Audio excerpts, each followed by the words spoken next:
Alright guys, this is going to be the video for lessons 11.4 and 11.5. They're both on surface area of 3D figures, so I'm going to put them kind of together in one longer video. You'll notice there aren't really any notes for this lesson. It just kind of jumps into problems. That's because this is once again kind of a review for most of you. You saw this in 7th and 8th grade. Or possibly some in 9th as well. But we're just going to look at a few of these problems. Once you do sort of one of them, they're all pretty much work the same way. So I'll highlight some points and some things that hopefully you should remember. But if you don't, I'll bring some things up as we go. First, we have a rectangular prism. Now remember, we're finding surface area. Okay, so the surface area is the area of all the surfaces. Okay, later on in the chapter we're going to look at volume. Volume has to do with how much fits inside it, right? So if this were like a box and we started filling it up with something, that would be volume. That's not what we're doing. Think about if we were going to take that box and wrap it with wrapping paper, right? Perfectly, so that there were no excess. Okay, so nothing overlapping. That would be the surface area of the box. Okay, so we have a formula here we can use. Surface area is 2LW plus 2LH plus 2WH, and LW and H stand for length, width, and height. Now I'm going to try to just break down really quickly this formula, how it works. The first thing here is LW. So the LW side represents the area of this rectangle. Okay, think about that rectangle formula as being base times height, but instead of base and height, here we're going to call it length and width. Okay, so down there in red I drew the first LW. Well, this side is also L and this side is also W, so we have another L times W up top. Okay, so we have two LWs. Alright, the second one is LH. Okay, so LH would be this rectangle. There's my H, there's my L. Okay, there's one in the front, there's one in the back. Okay, two LHs, and then we have two WHs. Alright, so now these all start to overlap, so I'm going to do my best here. But you can see W and H, width and height. We have a rectangle here on the end, and then on the other end we have another one. So there's two of those. So there's two of each for a total of 6 faces of the rectangular prism. So you can see kind of why that formula makes sense, hopefully. So if we look at the first one, number one, we have length, width, and height. Now it doesn't matter which one you call length or width or height. I'm going to call this one, just so we're all kind of looking at the same thing, I'm going to call that height. I'm going to call this one length, and 7 will be my width. So 9 is the height, 13 is the length, and 7 is the width. Now it doesn't really matter what you call, in other words, if you take that box and turn it up on its end, it's still going to be 7 and 13 and 9. So it doesn't really matter sort of how you label them, but once you label them, don't change them for the problem. So let's write the formula. 2LW plus 2LH plus 2WH. So I have the surface area is 2 times 13 times 7 plus 2 times 13 times 9 plus 2 times 7 times 9. Okay, calculator. 2 times 13 times 7 is 182. 2 times 13 times 9 is 234. 2 times 7 times 9 is 126. Then I'll just go back and add all those together. So 126 plus 234 plus 182 is 542 feet squared. Okay, now we're taking a two-dimensional measurement from a three-dimensional shape. Okay, remember I said it's kind of like wrapping paper. So even though it's wrapped around a 3D box, if you lay wrapping paper flat, it's still two-dimensional. So that's why our units are squared and not cubed. Okay, still in two dimensions. Okay, number 2, number 3, same type problem. I'm confident that you can do those problems. Okay, so let's skip down. Now we have, so we did rectangular prisms and cubes, and now we have all other prisms. So we kind of make a big leap here, but I want to point out a couple things. So first of all, we have the base here. So this is shaded. We have the base is a triangle. We need to know the area of the base. There are two of those, right? The triangle at the bottom, triangle at the top. So there's two bases, and then you have what's called the lateral area. Okay, that's the area of the non-bases. Okay, so like these little rectangles that represent all the sides that are not bases, those are called the lateral area. That make up the lateral area. Okay, so the thing about prisms to remember is they're named for the base. Okay, so they can have a base. It can be any polygon. So it could be like a hexagon. You could call it a hexagonal prism. So there'd be two hexagons, and then all the other joining sides would be rectangles. Okay, so you have two bases that are opposite each other. They have to be parallel, and then all the other sides are going to be rectangles or parallelograms. Okay, so I want to focus on this right here for our formula. Okay, so anything that's not a rectangular prism, which that's including cubes as well, we're going to use that formula. So we just have to remember what these things stand for. The little h there represents the height between the bases. Okay, P is the perimeter of the base, and B stands for the area of the base. Okay, so all these formulas could potentially look different. For example, that part where capital B stands for the area of the base is going to look different for a triangle, because the area of a triangle is half times base times height. The area of a trapezoid, like on number 6, we wouldn't use half base times height because it's not a triangle. We would use half times the height times parentheses base 1 plus base 2. So that formula is going to look a little different than this one. Okay, so I'm going to do number 4 first off. So we have SA equals HP plus 2B. Okay, now remember, H stands for the height between the bases, so that's going to be 16. P is the perimeter of the base. Okay, so that's 9, 12, and 15 is the same here and here. So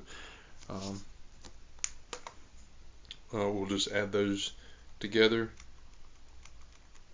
and that's 36 plus 2.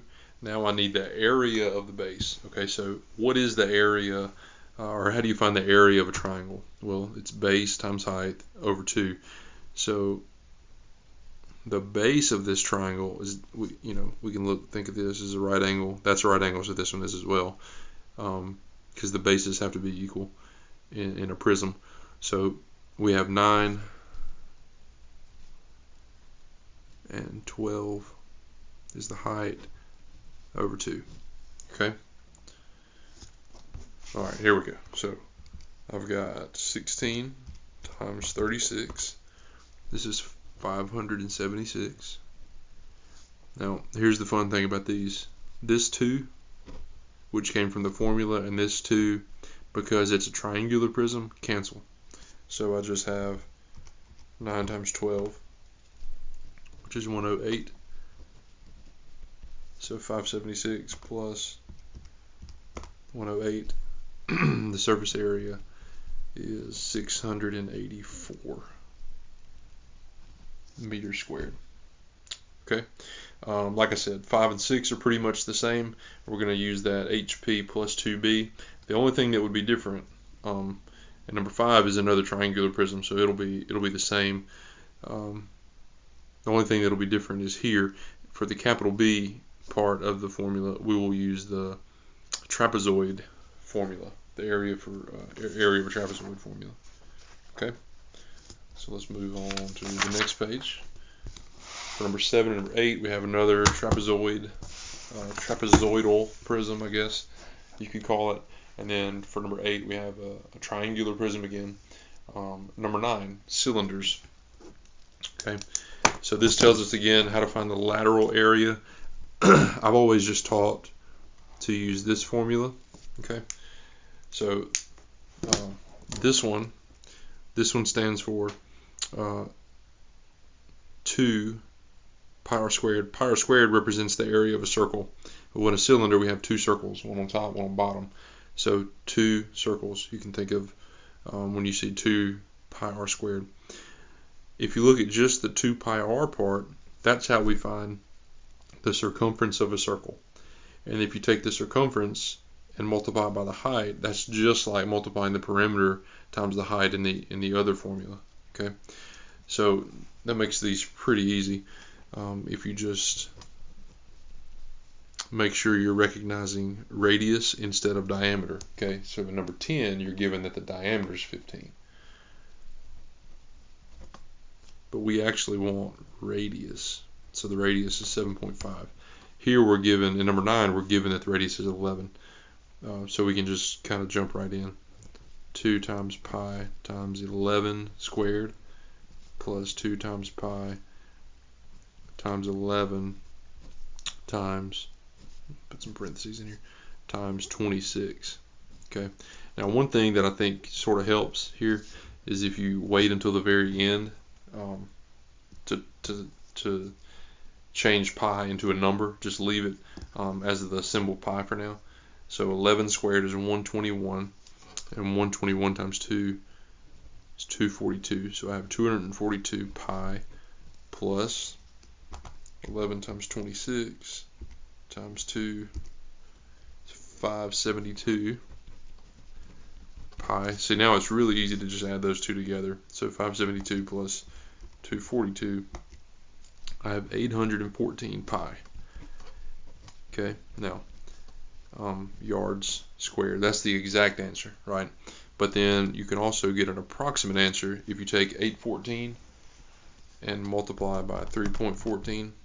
I can get that is approximately 2,555.96 yards squared. Okay. Number 10, exact same thing, except for, like I said, we don't want to use 15, we want to half it and use 7.5. Number 11 and 12 are similar. They're similar to also a problem we did previously, where we're not asked to find just the surface area, but maybe to find, like in number 11, to find L. Okay, there, let me scoot up a little bit. To find L, and here we're trying to find the height of the can when we're given the diameter and we're given the surface area. So you're just kind of going to plug in and work backwards. I'll show you sort of the setup here.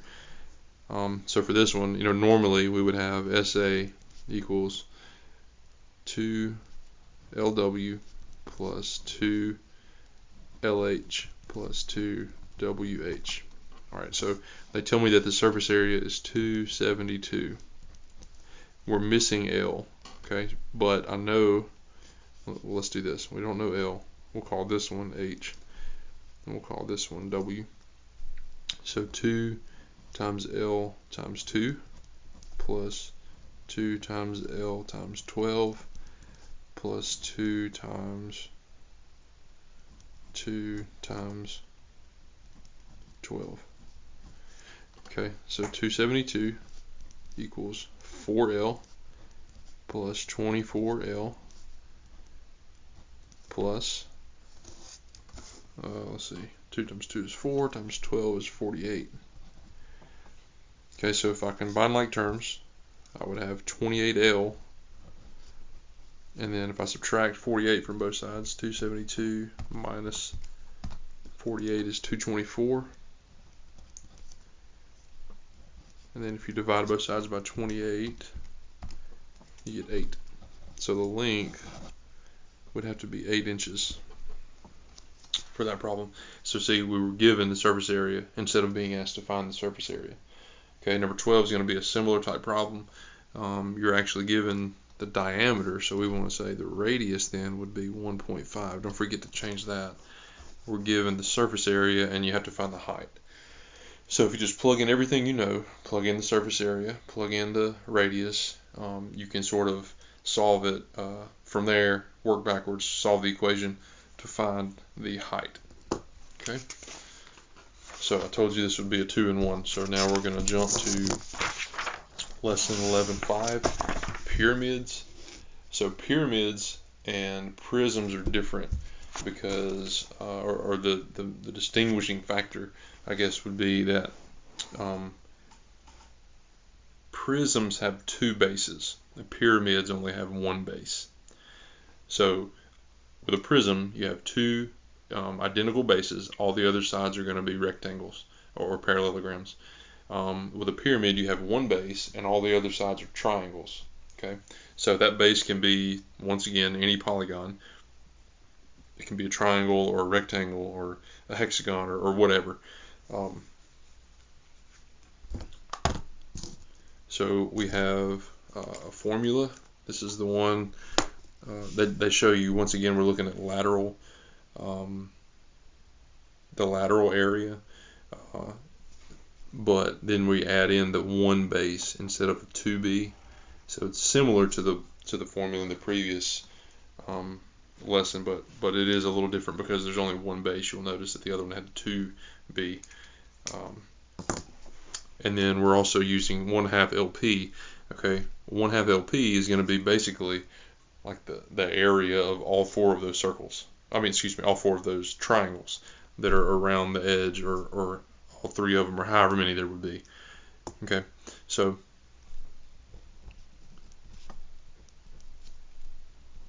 just going to write out my formula. All right. So this is actually a square pyramid. I know it's a square pyramid because the base of it is a square. We have the sides are both 8s. You can see the little right angle marks if you look closely. So I have 1/2. L is the slant height. Now, I've been saying we don't use anything that's slanted. The base and height have to be perpendicular. Well, this is still perpendicular to the base if you're only, like, let's cover up and pretend for a second that we just have a 2D figure, 2D triangle. So that's called the height of just the triangle, like the face of it, I guess you could say, would be what we're looking at there, and that's called slant height.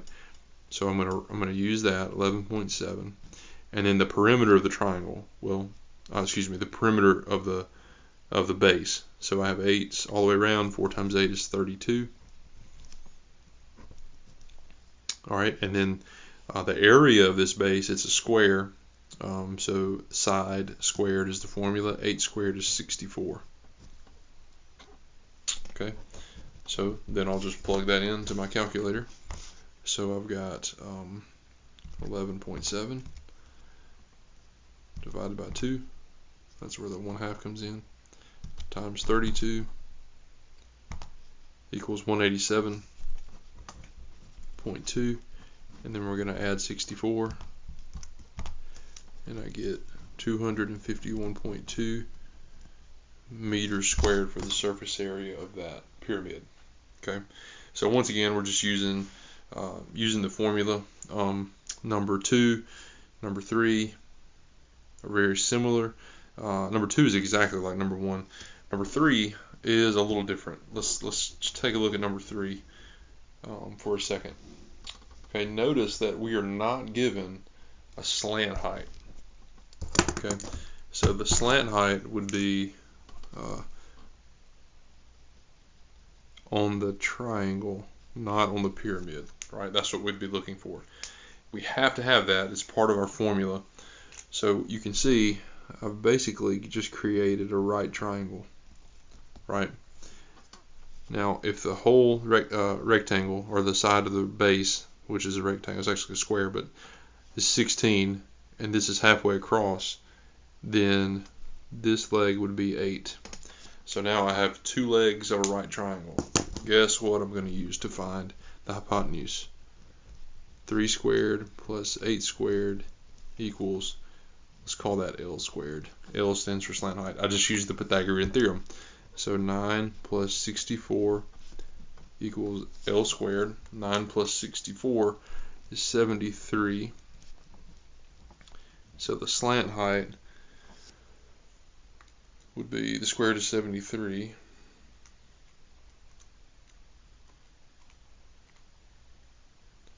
Which is about 8.5. Okay, so we had to find that first. Now that we found it, we'll just plug in to the formula. So SA equals 1/2 LP plus B. So I have half of L is 8.5. Okay, the perimeter would be 16 times 4, which is 64. Oops, wait a second. Let's turn that into a 64. Now, plus B. There we go. So the side of the square is 16. I have 2 of those, so 16 times 16 is 256. Okay, so 1.5 times 8.5 times 64 is 272 plus 256 equals 528. 528 feet squared. Okay. Number 4 is similar. 4 and 5, you just have instead of a square on the bottom, you have an equilateral triangle. Okay, but you're given slant height. You can easily find the perimeter, right? You're even given the height of that triangle, so you can multiply 10 times 8.7 to find the area of the base there. Like we've been to do capital B up here, which is area of the base, we've been just doing 16 squared because it was a square. This one's a triangle. So base times height divided by 2 would give us that area. Okay, so that'll work for number 4 and for number 5. Number 6 looks really difficult, right? When you look at that, you're like, oh my gosh, this is the hardest one ever. It's really not, because you don't even have to find B. They give it to you. So when you have this half LP plus B, when it comes time to plug in right there, you don't have to do any work. You just plug that number in here. They give it to you. P is the perimeter. All these sides are 6, so just add them all together. Slant height's given to you. That's really one of the easier problems in the lesson. Okay, finishing up this video, we have cones. All right, I want you to focus in on this one. Cones are really easy. Focus in on this formula right here. They tell you how to get the lateral area, but if you just jump straight to here, it's pretty simple. Pi r squared gives us the circle. This gives us pi rl gives us the lateral area. Those two things added together give us the surface area of the cone. Okay, so I'm actually going to do, let's do number 8. So for number 8, they give us 27 as the diameter. Well, I don't want to use diameter for an area problem. I want to use radius. So then the radius would be half of that, which is 13.5. Okay, so SA is pi r squared plus pi rl. Okay, so pi times 13.5 squared plus pi times 13.5 times 32.9. Okay, so 13.5 squared is 182.25 pi